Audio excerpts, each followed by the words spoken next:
Washington too? Sorry. You specifically wanted Washington as well?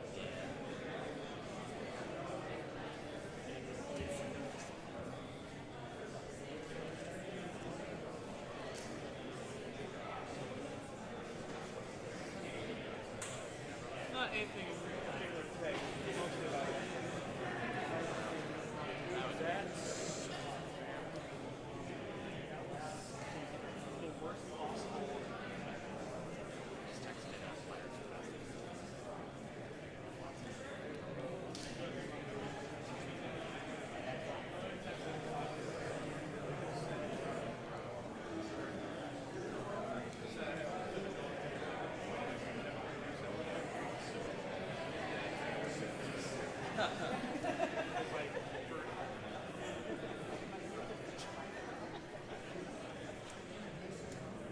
I mean, they said I had one of those brief periods of time where I wasn't sure.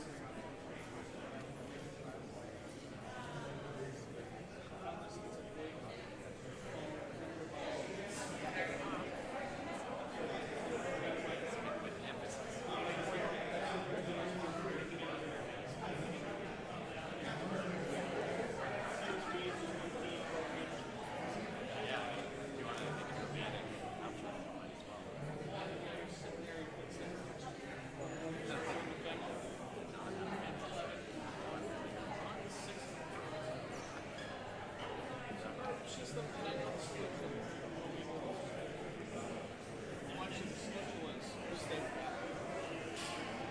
All right, good evening, everyone. We're going to go ahead and get started with tonight's commission night out.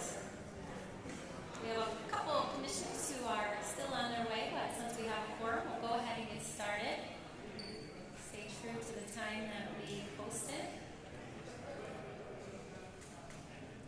All right. Good? All right. Travis, you can hear me okay back there? All right, I'm getting thumbs up, so. Okay, good evening, everyone. Welcome to our City Commission night out, the first that we've had since COVID, so it's great to be out in the neighborhoods again. I want to walk you through just a couple things because the agenda and the structure tonight is a little bit different than how we typically do our meetings at the commission meetings. So tonight's meeting, though, I want to make sure everyone knows this is an official city business meeting, so a lot of the rules that apply to our city commission meetings also apply to tonight's meeting for the entirety of the meeting, even during the time when there are small table talk conversations and comment periods. So we'll move out of this room and we'll go back out into the large room for the small table talk conversations and small table comment period. But that will still be considered a part of our official business meeting. So the same rules will apply. So similar to our commission meetings that we hold at City Hall, we do expect people to respect the rules and have decorum and respect one another, even if you're talking to somebody that disagrees with you. If there is any disruption tonight by any individuals, I will be asking them to leave, and then if they don't leave, or I'll ask them, oh, here's a commissioner, Commissioner Lanier, welcome.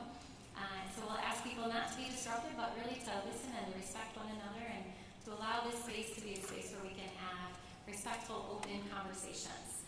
So what we'll do is we'll get started in a moment, and we will break. We'll have a presentation, and then we'll break out of this room. We'll go out to the tables, and we'll divide up and join you at those tables, and we'll have an opportunity to move around and have some conversations. And then we're going to break out there at about 6:55, and we're going to come back into this space at 7 p.m., and that's when we'll go through our agenda. So there's a number of action items that we need to vote on tonight, so we'll do that at 7, and the commission will reconvene back in here to do that portion of the meeting. And then we do have one scheduled public hearing tonight. So we have a scheduled public hearing tonight on an assessment district for an alley. So if you are here to be heard during that special public hearing, that is a public hearing specifically for property owners who are part of that assessment. If you want to speak during that portion, I'm going to ask you to hang tight, and we'll get to that scheduled public hearing for that assessment district at the end of the meeting tonight. And then after that, we'll adjourn. So with that, I'll move to a moment of silence, and then I'll ask you to join me for a pledge of allegiance. We'll go to roll call. I'll introduce an interpreter in case you need interpretation services, and then we'll turn it over to Mr. Doug Matthews for a brief presentation on results from a national community survey that we recently did, and then he'll walk us through what the smaller conversations out in the main area will be. So with that, if you'll join me for a moment in silence.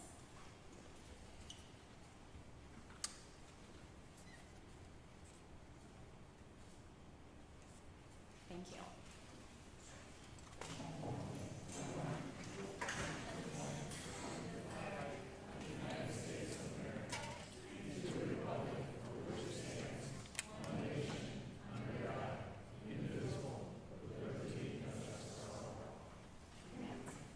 Thank you. Now I'll turn to our clerk to do the roll call. Commissioner Isasi, Present. Commissioner Repart, Here. Commissioner Lanier, Commissioner Moody, Present. Commissioner O'Connor, Present. Mayor Bliss. Yes, and I anticipate Commissioner Jones will be joining us. So I will not ask for a motion to excuse him. And next we'll ask for our translator to come forward. And again, if you need translation services, you are welcome to ask for those. Can you do this?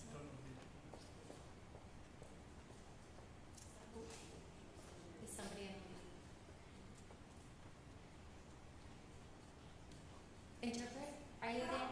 Hi. You can come on up to this main microphone if you like.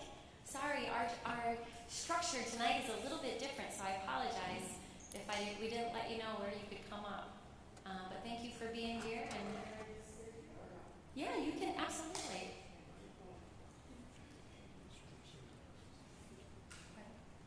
And if you just want to let people know that you're available. Are you translating or interpreting? I'm interpreting, Yeah. which is the verb. Okay, great. He's translating. Okay, So we might have an interpreter all right. at this point. So if you do need assistance, then just come up and let our city clerk know, and we'll make sure that we provide you with an Mayor, interpreter. I'm going to ask one of our staff who speaks Spanish if they can come and let the public know that we have translation services in Spanish. Okay. Oh, Lilibeth? Lilibeth or Marcella. Thank you, Lilibeth. Buenas noches. Si necesita servicios de interpretación en español, solamente puede pararse acá y le podemos proveer el servicio. Good evening. If you need interpretation services in Spanish tonight, just make sure to come up to the podium and we can make sure to have someone help you out tonight. Thank you. Thank you. All right, so with that, we'll turn it to Doug Matthews from our executive office, and he'll facilitate a brief presentation, and then he'll give us instructions on what we can expect when we come together out in the hall. And I also see that Commissioner Jones has joined us. We'll make sure the city clerk marks down his presence. Okay, thank you. So when we put out the announcement for this meeting, we also put out an announcement that we were going to do some community engagement at the beginning of the meeting.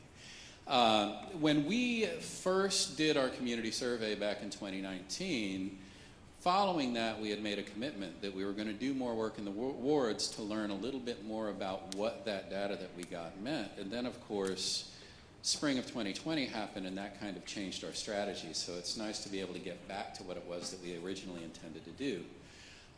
So every other year, we do a community-wide survey, a statistically valid survey, to get feedback on general characteristics of the community, both in terms of government performance, but in terms of your feelings about the community in general.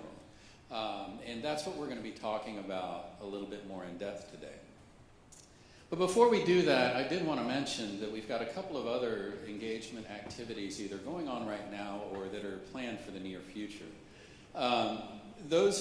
Some of you may have heard about our participatory budgeting project. So that's a project designed to solicit ideas from the community about projects that can be invested in within each ward. And each ward has a certain amount of money that's been allocated.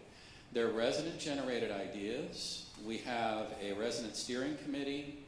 We have right now a group of residents that are reviewing all of the ideas that were submitted within each ward to start to develop budgets for those and feasibility so that they can come down to a narrowed list that ultimately will going back to each ward to vote on the projects that they'd like to see funding. And that's something that's going on right now. The other is public safety engagement. We've been in conversations here over the late summer with the National Civic League, who's done some community engagement specifically around community safety in a number of communities in the Midwest, and with a couple of our community partners to see if there's some opportunities for us to have some more focused discussions specifically around community safety. And that's something that you're going to see in the survey results that's an important thing for us to talk about. But I wanted to share those. You're going to be getting more information about that. The participatory budgeting information is out there now. So when we talk about the National Community Survey, this quote by Jane Jacobs I think is important for all of us, the folks who choose to work in public service and the folks who choose to live here in Grand Rapids, which the essence is that we're only doing our job when everybody's involved in what it is that we do. So this is the second time that we've done this. I mentioned that.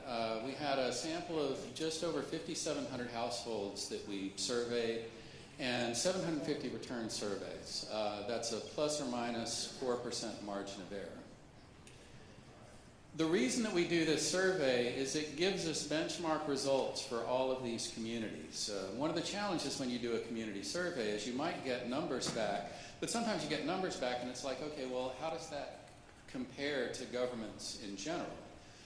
So this gives us a sense not just of how we're doing with the community, but how we're doing compared to other communities around the country. These are some of the areas where we're performing particularly well. You see opportunities to attend cultural, arts, and music activities, community support for the arts, opportunities to attend special events, as well as water, bus transit. These are all areas where we scored in the top 4, either amongst our national peers or our population cohorts, or other cities that are roughly the same size as us. When we look at all the results, this is what we saw. So they look at 10 livability factors. The areas that have the yellow stars are areas where we weren't performing as well as we wanted, and the community said that these were areas that were important to invest in. The green areas are areas where we're outperforming our peers. So these are just a couple of the key findings, and we're going to track the same key findings that I shared when we did the citywide results. The difference is these results are specific to the first ward relative to the citywide results. So when we talk about living in Grand Rapids, you'll see overall quality of life, Grand Rapids is a place to live, and your neighborhood is a place to live. Generally, the left bar here is the citywide bar, the green bar is the first ward bar.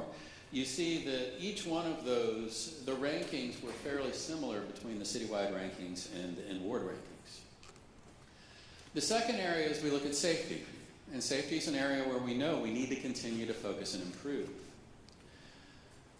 We asked the community what are the areas that were most important to focus on in terms of our strategic plan.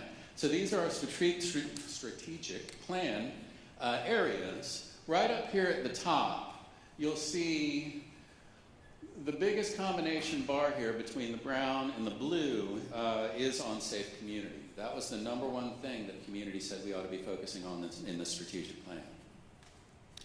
So then we look at feeling of safety in Grand Rapids.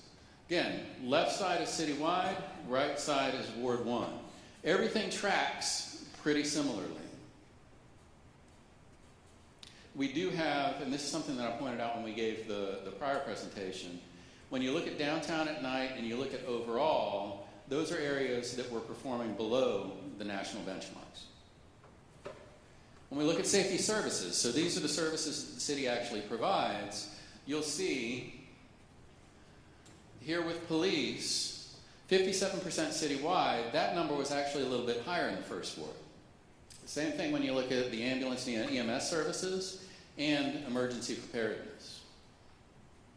But you'll see here, lower than the national benchmark and lower than our population benchmark, both on police and on crime prevention.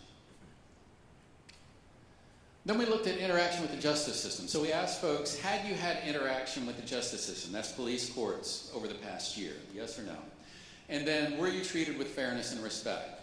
So the number in terms of contact was lower here in the first ward, not statistically significant.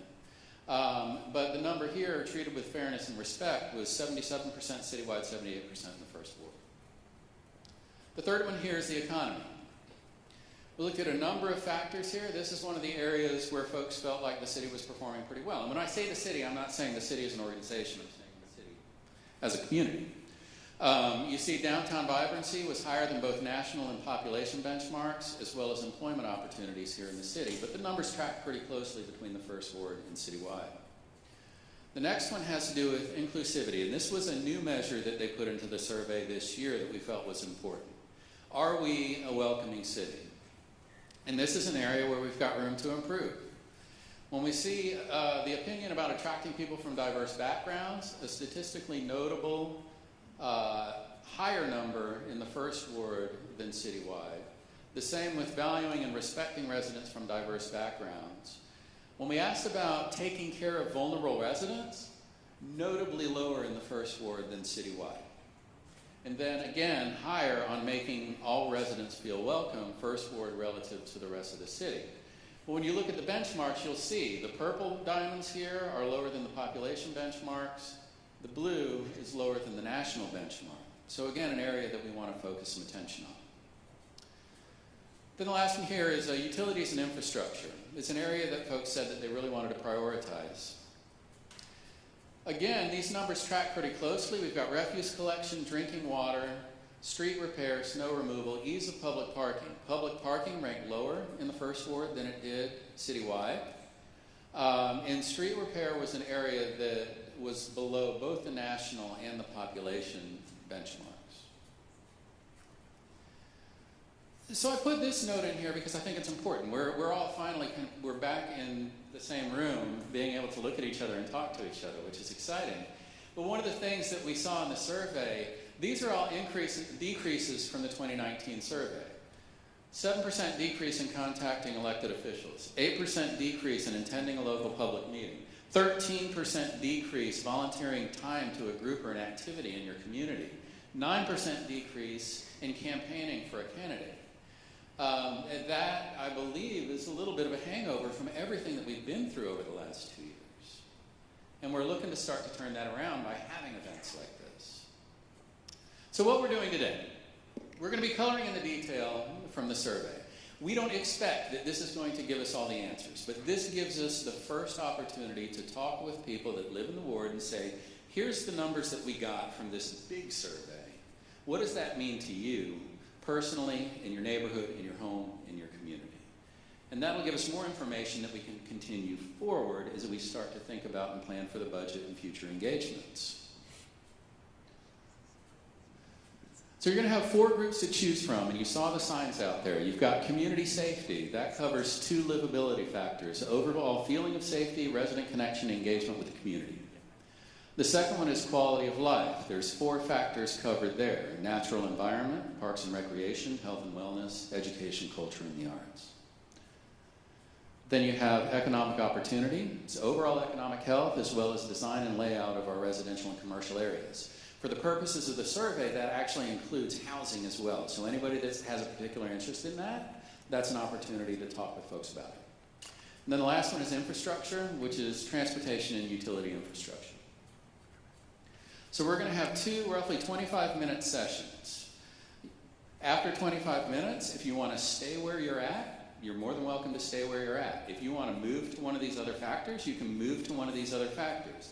When you get there, you're going to see there's kind of a placemat in front of you. It has 4 basic questions. Those are designed as prompts for discussion. There's going to be a staff member at the table to help move things along. Well, move things along, but help make sure that we're having productive conversation.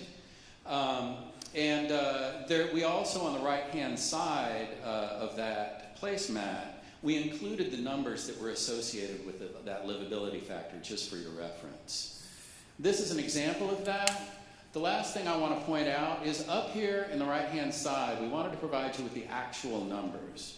The first number here is the performance, the percentage that responded positively to that factor.